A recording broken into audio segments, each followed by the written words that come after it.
Тутунот убива по едно лице на секои 4 секунди, а пушачите имаат за 22% поголем ризик да заболат од рак на бели дробови од непушачите. Во Македонија околу 50% од населението на возраст над 15 години се редовни пушачи. Загрижува и тоа што се поголем број на млади посегнуваат по цигари. Училишниот одмор го користат за да запалат по една. Законите не се спроведуваат. Секој малолетник може да купи цигари во продавниците и маркетите.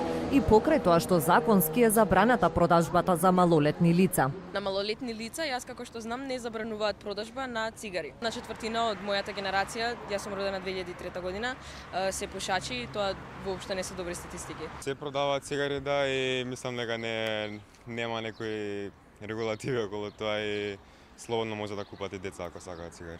Може, и без лична карта дозволуваат, да. Пушат ли многу млади?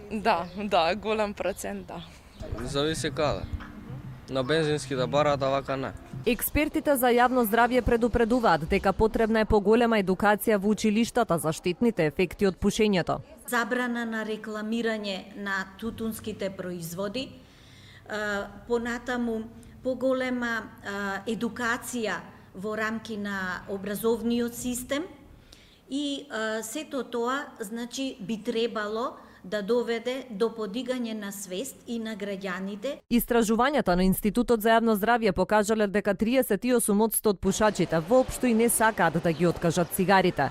Од 1270 пушачи кои ги посетувале центрите за откажување, само 4 успеале да се откажат од овој порок. Според експертите за јавно здравје, Министерството за здравство и владата треба да одвојат повеќе пари за центрите за откажување од цигари.